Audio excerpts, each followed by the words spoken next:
Let's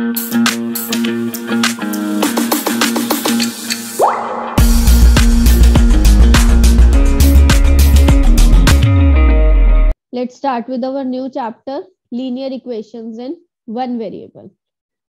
We have used its concept in many of our questions. Okay.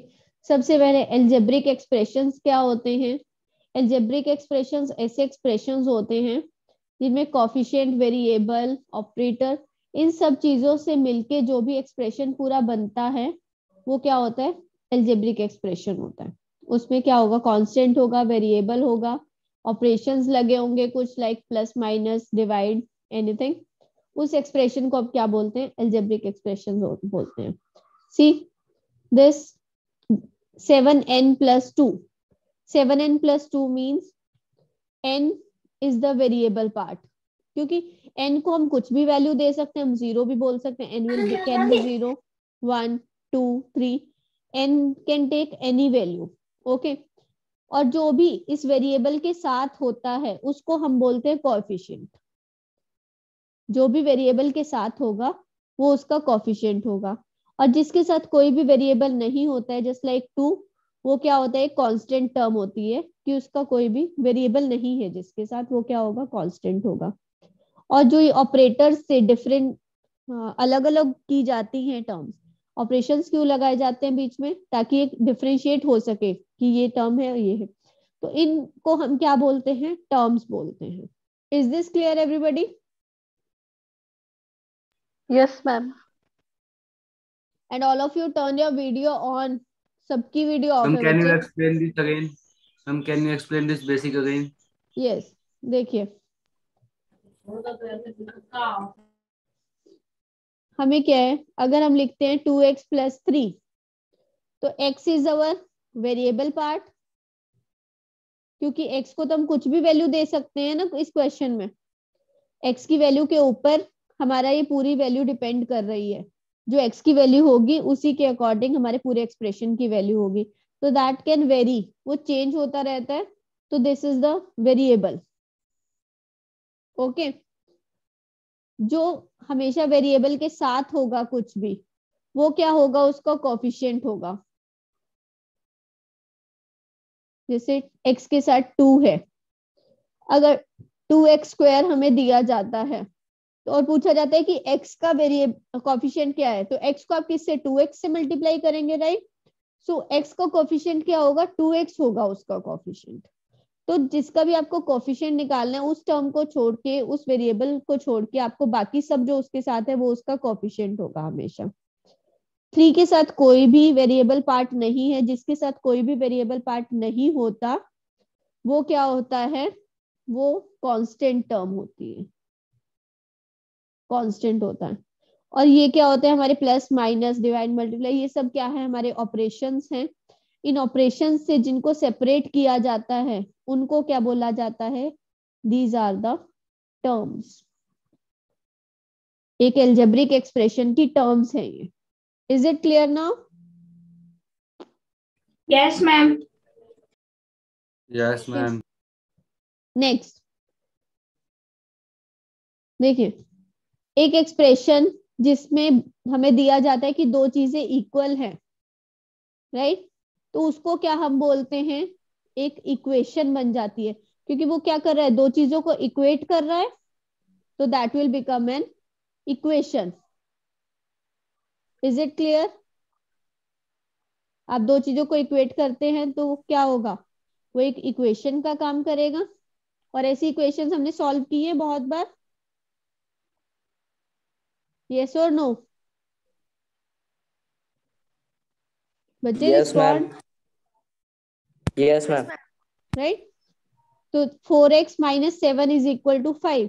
तो जिसमें भी ये इक्वल आ जाएगा that will become your equation. Okay. इसमें terms कौन कौन सी होंगी? 4x एक टर्म है, 7 एक टर्म है, 5 एक टर्म है. और 7 और 5 कौन सी टर्म्स हैं? These are the constant terms. Clear? Yes ma'am. इसमें वेरिएबल क्या होगा? What is the variable? 4. x Ma'am, is the x. variable. X variable है बच्चे, 4 वेरिएबल नहीं है। 4 उसका कोफिशिएंट है। Clear? Yes ma'am. Yes ma'am. Yes, ma'am. Variables क्या होते हैं? कोई भी अननोन नंबर होता है, जनरली हम उसको x y z a b c p q r, कुछ भी हम उसको एल एम एन, कुछ भी वैल्यू दे सकते हैं। तो जो भी अननोन चीज आपकी होती है वो क्या होती है? वेरिएबल होती है। जिसके साथ कोई भी वेरिएबल नहीं होता उसको हम कांस्टेंट बोलते हैं। और जो भी एक नंबर जिसके साथ वेरिएबल लगा होता है, वेरिएबल से पहले कुछ भी है, उसको हम क्या बोलते हैं? उसका कोफिशिएंट बोलते हैं। और एक टर्म में नंबर्स वेरिएबल्स किससे सेपरेट किए जाते हैं? ऑपरेटर्स से सेपरेट किए जाते हैं। ये सब चीजें मैं आपको ऑलरेडी बता चुकी हूँ। Are this clear? Yes ma'am. Next आता है आपका linear Ma'am, can you expression. explain the previous slide again? यस, बताइए बच्चे, कौन सा पॉइंट एक्सप्लेन करना है? Ma'am, A, B and C. बच्चे मैंने आपको बताया है कि वेरिएबल क्या होता है। अभी मैंने आपको एक्सप्रेशंस में बताया था। जैसे एक्स वेरिएबल था, तो कोई भी अननोन चीज जो आपकी होगी वो एक वेरिएबल होगी। ठीक है? एक्सप्रेशन में जो भी आपकी अननोन चीज होगी that will be your variable. जिसके साथ कोई भी वेरिएबल नहीं होता, मैंने आपको बताया था, वो क्या होती है? कांस्टेंट टर्म होती है। जैसे अभी प्रीवियस एक्सप्रेशन में 5 और 7 नंबर्स क्या थे? दोनों कांस्टेंट्स थे, क्योंकि उनके साथ कोई भी वेरिएबल टर्म नहीं थी। X y z p q r कुछ नहीं था उनके साथ, दिस वर द कांस्टेंट्स। और बोला गया number followed by a variable, ऐसा नंबर जिसके आगे एक वेरिएबल लगा होता है, उस वेरिएबल को छोड़ के जो वो नंबर होता है उसको हम क्या बोलते हैं? कोफिशिएंट बोलते हैं। अभी मैंने आपको बताया था कि 4x का कोफिशिएंट, 4x में x का कोफिशिएंट क्या है? x इज द वेरिएबल और उसका कोफिशिएंट क्या है? 4 है। नंबर जिसके आगे वेरिएबल लगा होता है उस नंबर को हम क्या बोलते हैं? उस वेरिएबल का coefficient. Now clear? Yes, ma'am. Next, linear expression क्या होता है? लीनियर मींस सिंगल, एक लाइन वाला। ठीक है? तो लीनियर एक्सप्रेशन ऐसा एक्सप्रेशन होता है जिसमें वेरिएबल की हाईएस्ट पावर 1 होती है। जैसे हम लोग ये एक्स स्क्वायर वाले एक्सप्रेशन हमने किए थे अभी, एक्स स्क्वायर वाई स्क्वायर, वो सब क्या है? जिन उनमें हाईएस्ट पावर क्या है? वेरिएबल की 2 है। तो that are not linear expressions. Okay, those are quadratic, biquadratic, cubic, वो सब हो जाते हैं, लेकिन लीनियर में वो नहीं आते हैं। लीनियर में आपके सिंपल स्ट्रेट लाइन वाले एक्सप्रेशंस आते हैं, जैसे 2x + 5 3y, जिनमें वेरिएबल की highest power will always be 1। Is it clear? Yes ma'am. Ma'am yes. Ma'am अगर मैम एक्सप्रेशन में मैम एक से ज्यादा वेरिएबल रहे फिर भी मैम सबकी हाईएस्ट पावर बनी रहेगी? हाँ, वो that will be linear expression. जैसे हम लोग अभी इस चैप्टर में क्या कर रहे हैं? लीनियर इक्वेशन इन 1 वेरिएबल, तो that will be linear equation in 2 variables, लेकिन होगी वो linear equation. Okay? Okay ma'am. Our chapter now is just about 1 variable. Next, linear equation क्या होता है? Yes, Savan. The linear equation of a straight line, the equation of a straight line is called linear equation. It could be in 1 variable or 2 variables. मैंने अभी आपको बताया कि अगर एक से ज्यादा वेरिएबल्स होंगे, 2 वेरिएबल्स हैं, 2x + 3y = 7, तो इसमें क्या x और y 2 वेरिएबल्स हो गए, राइट? तो वो क्या होगा? लीनियर इक्वेशन इन 2 वेरिएबल्स होगा। Is it clear? लेकिन हमें स्टडी क्या करना है? ओनली लीनियर इक्वेशन इन 1 वेरिएबल। अगर उसमें एक ही वेरिएबल है किसी इक्वेशन में, तो उसको हम क्या बोलते हैं? लीनियर इक्वेशन इन 1 वेरिएबल। लीनियर, उसकी डिग्री 1 होनी चाहिए, हाईएस्ट पावर वेरिएबल की 1 होनी चाहिए, और उसमें एक ही वेरिएबल होना चाहिए, तो वो क्या होगी? Linear equation in 1 variable. Is it clear? Yes ma'am. Next, general form हमारी क्या होती है लीनियर इक्वेशन की? ax + b = c। इक्वेशन है तो उसमें इक्वल का साइन तो आएगा ही आएगा, तो ax + b = c होती है हमारी जनरल फॉर्म। देखिए हम लोग क्या करते हैं, general form is ax plus B equal to C. अब यहाँ पे आप इसको 2x माइनस 3 इक्वल टू 5 भी लिख सकते हैं। तो a की वैल्यू क्या हो गई 2, b की वैल्यू -3, c की value 5। Is it clear? Yes, ma'am. Okay, x is the variable और a b c क्या है उनके। बच्चे मैंने आपको एक इक्वेशन को जस्ट इक्वेट करके दिखाया है। ax plus b equal to c, this is the general form of the equation, general form of linear equation, right. तो मैंने सिर्फ उसको आपको बताया है क्योंकि क्वेश्चन में आपके पास ये नहीं आएगा directly ax plus b equal to c नहीं आएगा। क्वेश्चन में you will get such numbers here instead of a b c, right. तो आपको पता होना चाहिए कि this is a linear equation. Clear है? Yes, ma'am. Next thing is, Please explain it again. बच्चे सिर्फ मैंने उसको ए बी सी की जगह पे आपको नंबर्स लिख के बताया है कि क्वेश्चन में जब आप सॉल्व करोगे या एग्जाम में आपके पास जब लीनियर इक्वेशन आपके सामने आएगी तो वो किस फॉर्म में होगी। 3x प्लस 5 इक्वल टू 14, तो वो ax plus b equal to c हो गया। इस इक्वेशन में a की वैल्यू 2 थी, b की वैल्यू -3 थी और c की वैल्यू 5 थी। इसके अकॉर्डिंग a की वैल्यू 3 है, b की वैल्यू 5 है और c की वैल्यू 14 है। तो आपको इक्वेट करके तब क्वेश्चन सॉल्व करने होंगे, ठीक है। Now clear? अभी जब हम क्वेश्चंस करेंगे तो आपको क्लियर हो जाएगा कि किस फॉर्म में आपके पास लीनियर इक्वेशंस आएंगे। ओके, नेक्स्ट थिंग इज, देखिए x plus 5। Then can you explain the general form again because I was disconnected? बच्चे ax plus B equal to c general form है। हम यहाँ पे आपको हो सकता है एग्जाम में x, जैसे इक्वेशन है x प्लस 5 इक्वल टू 10 दिया गया है, तो हमें x a की वैल्यू क्या हो गई 1 हो गई, यहाँ पे 1x है, x के साथ अगर कुछ नहीं है तो that will be 1। 1x plus b की वैल्यू क्या है 5 है, c की वैल्यू क्या है 10 है। तो these type are the linear equations. आपको जरूरी नहीं ax plus b plus c की फॉर्म में एग्जैक्ट आपको क्वेश्चन में नहीं मिलेगी, आपको a b c की जगह कुछ वैल्यूज मिलेंगी। that I explained in the general form. Is it clear? Sure, ma'am. Okay. y minus 3 equal to 19 एक वेरिएबल है और उस जनरल फॉर्म को रिलेट कर रहा है, तो this is also linear equation in one variable. Clear है? किसी भी क्वेश्चन में अगर एक वेरिएबल है तो वो जनरल फॉर्म ही होगा, मोस्टली जनरल फॉर्म ही होगा बच्चों। देखिए आपको यहाँ पे एक एक्स्ट्रा चीज भी दे जाती, एक चीज मैं आपको बता रही हूँ। देखिए आप जरूरी नहीं है y equal to 3, this is also a linear equation in one variable, because variable एक है। यहाँ पे a की वैल्यू क्या हो जाएगी, a की वैल्यू 1 है, b की वैल्यू 0 है और c की वैल्यू 3 है। Can it be possible? किसी की वैल्यू 0 भी तो हो सकती है ना, लेकिन वेरिएबल के साथ जो है उसकी वैल्यू 0 नहीं होगी क्योंकि उससे वेरिएबल ही खत्म हो जाएगा इक्वेशन में। ओके, तो जरूरी नहीं है कि एग्जैक्ट आपको यही चीज मिले। These are also such equations are also linear equations in one variable. Clear? Okay, ma'am. Next कुछ इंपॉर्टेंट पॉइंट्स है लीनियर इक्वेशंस के रिगार्डिंग। देखिए हमने दो साइड्स की हैं इक्वेशन में।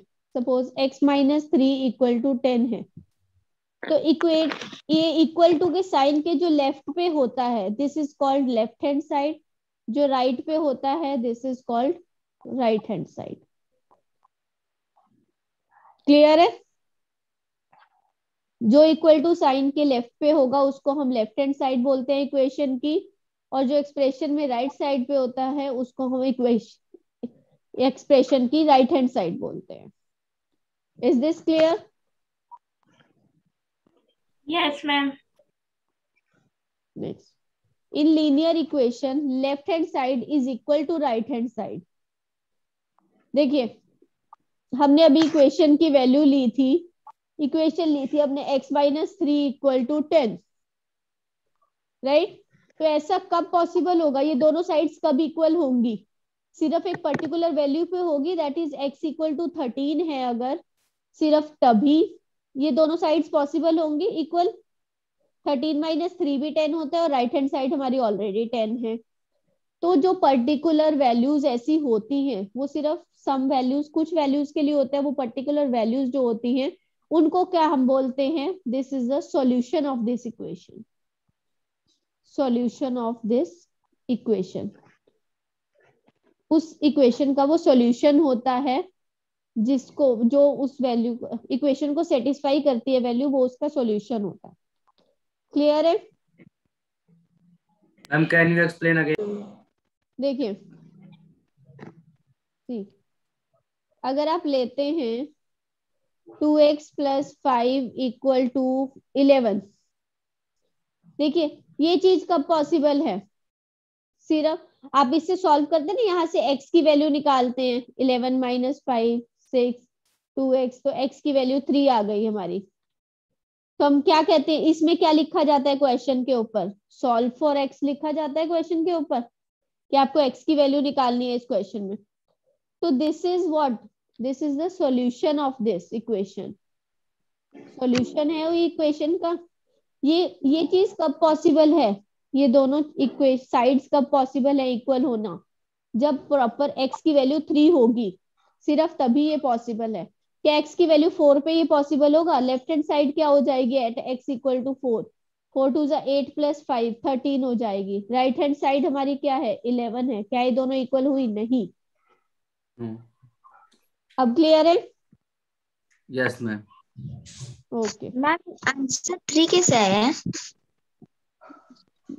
किस चीज, ये वाला बच्चे, अब ये भी अभी मैं आपको हाँ। सॉल्व करना बताऊंगी। वैसे हमने काफी क्वेश्चंस में ये मेथड्स यूज किए हैं इक्वेशन वाले, बट स्टिल अभी मैं आपको बताऊंगी इस चैप्टर में आगे सॉल्व कैसे करना है, ठीक है। अब देखिए ग्राफ क्या होता है, लीनियर इक्वेशन वन वेरिएबल का, वो एक सिंगल लाइन होता है। आप एक नंबर लाइन के ऊपर डिनोट कर सकते हैं। अभी इसका x इक्वल टू 13 था, तो x इक्वल टू 13 की वैल्यू पे हम उसको ऐसे डिनोट कर सकते हैं कि दिस इज द सॉल्यूशन। जो हमने अभी क्वेश्चन किया था 2x प्लस 5 इक्वल टू 11, उसमें हमारी x की वैल्यू क्या आई थी, 3 आई थी। So this will be the solution of that equation, x equal to 3। Starting yes ma'am, ये ग्राफ वाला स्टार्टिंग से एक्सप्लेन करोगे? मैं बोल रहा हूँ बच्चे कि जो ग्राफ होता है लीनियर इक्वेशन वन वेरिएबल में, उसको आप डायरेक्टली नंबर लाइन के ऊपर रिप्रेजेंट कर सकते हो।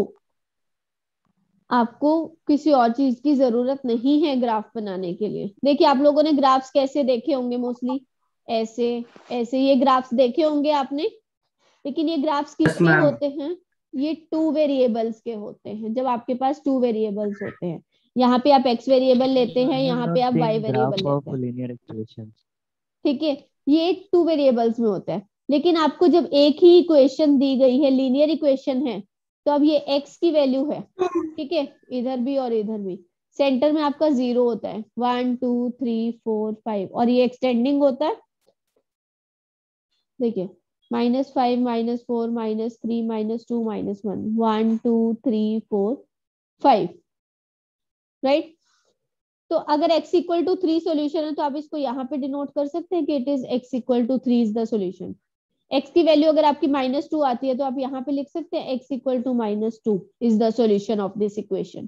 क्योंकि वो लीनियर है, तो वो एक नंबर लाइन पे भी हम उसके सोल्यूशन को दिखा सकते, रिप्रेजेंट कर सकते हैं। यस कृष्णम, हमें सॉल्व करके जो आंसर आएगा उसे बिल्कुल। हमें इस पे डिनोट करना है। हाँ मुझे ये डाउट था कि मैम हमने 3 को क्यों डोनेट किया है? मैम हमारा आंसर तो 13 है। बच्चे जो मैं बाद में इक्वेशन ली थी 2x प्लस 5 इक्वल टू 11, उसको हमने डिनोट किया है x equal to 3,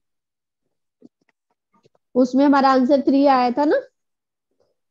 yes ma'am. तो हमने उसको Okay. डिनोट किया है। और ये मैंने जस्ट फॉर एन एग्जांपल लिया है कि अगर आपका सोल्यूशन x इक्वल टू -2 है, अगर आपका x इक्वल टू 13 है, तो आप क्या करेंगे, इसको पूरा आगे एक्सटेंड करेंगे 6 7 8 9 10 11 12 13, तो this will be x equal to 13 है। Clear? Yes ma'am. Okay, Next thing in this is we can mark the point of linear equation in one variable on the number line, because हमने उसको बताया है कि क्या हो रहा है कि x इक्वल टू 2 को हम ऐसे मार्क कर सकते हैं। यहाँ पे ये चीज मैं आपको बता चुकी हूँ अभी। अब आता है आपको कि आपको इक्वेशंस को सॉल्व कैसे करना है। इक्वेशंस में क्या होता है, एक साइड पे आपको एक्सप्रेशन दिया जाता है और दूसरी साइड पे क्या होता है, नंबर होते हैं, और आपको उसको सॉल्व करके उसकी वैल्यू निकालनी होती है कि किस पे वैल्यू वो इक्वेशन को सेट, कौन सी वेरिएबल की वैल्यू ऐसी कौन सी है जो इक्वेशन को सेटिस्फाई करेगी। ओके, उसके आपके दो मेथड्स होते हैं, methods for solving linear equations.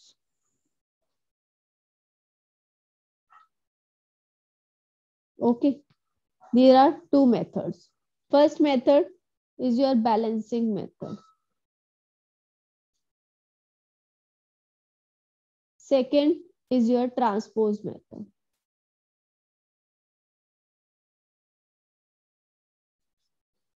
Transpose method. Okay.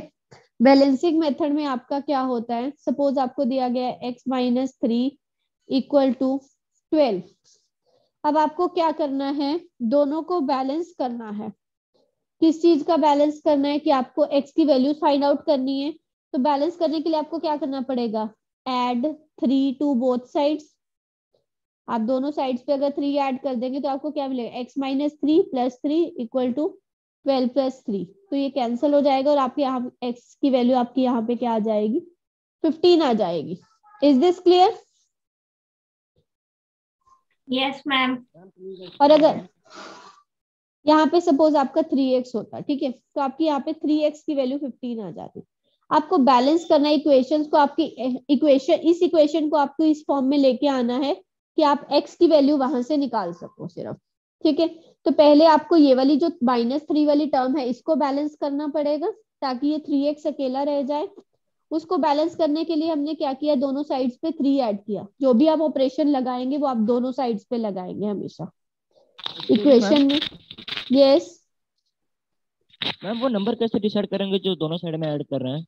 बच्चे, जो आप किस -3 में आप क्या ऐड करेंगे कि वो 0 हो जाए, वहां पे कुछ ना बचे। मैम +3। दैट्स इट, ठीक है। अब यहाँ पे हमारी 3x इक्वल टू 15 वैल्यू आ गई। अब आपको लेकिन x वैल्यू किसकी निकालनी है, सिर्फ x की निकालनी है। तो अब नेक्स्ट स्टेप आपका क्या होगा, divide both side, x is equal to 15/3, 15 divided 3। Divide both sides by 3 से हमें इसको डिवाइड करना पड़ेगा। तो 3x/3 इक्वल टू 15/3। तो यहाँ पे हमारा सिर्फ x रह जाएगा और x की वैल्यू 15/3 क्या आ जाएगी, 5। This is your first method to balance the equations. Yes. Ma'am हम डायरेक्टली ऐसे भी कर सकते हैं ना, x is equal to 15 divided by 3। बच्चे वो मेथड के अकॉर्डिंग, मेथड क्या है हमारा कि हमें दोनों साइड पे ऑपरेशन लगाना है। ओके, अभी नेक्स्ट मेथड बताऊंगी जो आप बोल रहे हैं वो ट्रांसपोज मेथड में होता है। ये मेथड क्लियर है सबको? Yes ma'am. आपको जस्ट इक्वेशन को उस अकॉर्डिंग बैलेंस करना है कि आप x की वैल्यू वहां से निकाल सकें। देखिए, in this method we have to add और subtract with the same number on both sides without disturbing the balance to find the solution. Clear है कि हमें दोनों साइड पे कुछ भी प्लस माइनस जो भी करना है वो दोनों साइड्स पे करना है ताकि इक्वेशन की बैलेंसिंग खराब ना हो। नेक्स्ट क्या है, सम एप्लीकेशंस क्या होती हैं, just a minute. Okay, ma'am has missed that method, I will explain you. जो हमारा नेक्स्ट मेथड होता है ट्रांसपोज मेथड। ट्रांसपोज मेथड में आपको क्या करना होता है, अगर आप यही इक्वेशन है 3x माइनस 3 इक्वल टू 12, इसी इक्वेशन को अगर आप ट्रांसपोज मेथड से सॉल्व करेंगे तो आप कैसे करेंगे,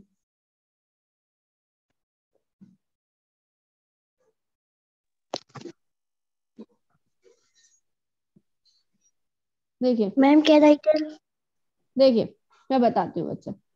3x माइनस 3 इक्वल टू 12 है।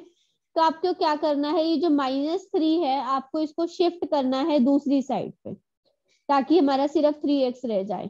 और जब भी आप शिफ्ट करेंगे तो अगर लेफ्ट साइड पे माइनस है इक्वल टू के, तो दूसरी साइड प्लस हो जाएगा। इधर प्लस है तो साइन चेंज होगा माइनस में, इस साइड मल्टीप्लाई में है तो दूसरी साइड पे वो डिवाइड में होगा, अगर इधर डिवीजन में है तो दूसरी साइड जाके वो मल्टीप्लाई होगा। यहाँ पे माइनस साइन था तो साइन इधर चेंज होके क्या हो जाएगा, +3, तो इट विल बी 12 + 3। तो 3x की वैल्यू हमें क्या मिल गई, 15। इतना क्लियर है? No ma'am, yes please ma'am. Explain. बच्चे मैंने बोला है, ये चीज आपको क्लियर है, साइन चेंजिंग, कि साइन कैसे चेंज होंगे आपके? Yes ma'am. ओके, अगर इसी Ma'am, can you equation, explain transport method again?